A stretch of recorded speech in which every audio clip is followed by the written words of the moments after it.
वफा ख़त्म हो गया। लेकिन हमारा किस्सा तो अब शुरू हुआ है। 40 बरस से ज़्यादा हो गए आपकी शादी को। 40 बरस के करीब ही गुजर गए हमारी बेगम को औरतों के हुकूक के लिए हुकूमत से नहीं मुझसे लड़ते हुए, और 40 साल के करीब गुजर गए मुझे मर्दों के हुकूक के लिए लड़ते हुए अपनी बेगम से। मगर मोहतरम, इन तमाम बातों से ये एहसास हो रहा है कि आपको अपनी बेगम से मोहब्बत नहीं है। देखिए, मैं एक बात अर्ज करूं कि किसी खातून के मजस्मे से, मतलब किसी खातून के मजस्मे से 40 साल मोहब्बत तो की जा सकती है, क्योंकि ना तो मजस्मे का फिगर चेंज होता है और ना ही शक्ल, दोनों सेम रहती है।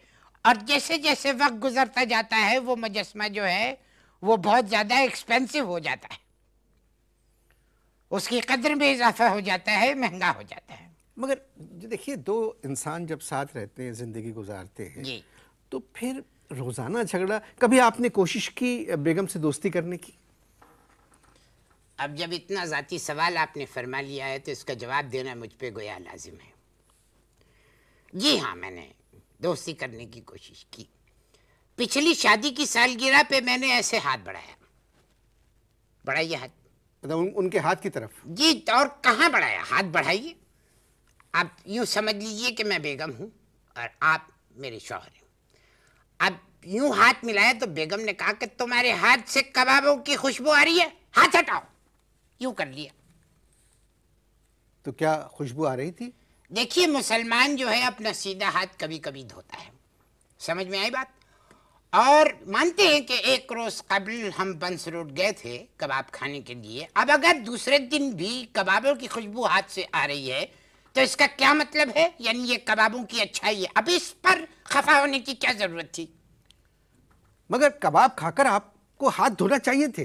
अबे देखिए मकसूद साहब, मैं आपसे एक बात अर्ज करूं कि इस तरह के बयानात से परहेज कीजिए, क्योंकि मुझे तहजीब और तमीज के दायरे में रहने में बहुत दिक्कत पेश आती है। आपको कबाब खा के हाथ धोने चाहिए थे। भाई मेरी मर्जी, मेरे हाथ में न धो। मैं तो निहारी खा के भी अपनी बनियान से पूछता हूँ, हु आर यू?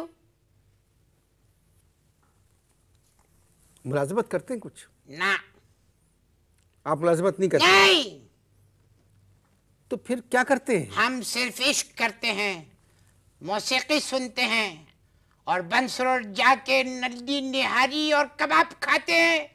जिसको हमारे साथ रहना रहे, वरना जाए नल्ली में। शादी के बाद कुछ दिन तो अच्छे गुजरे होंगे। यानी आप माफ कीजिएगा।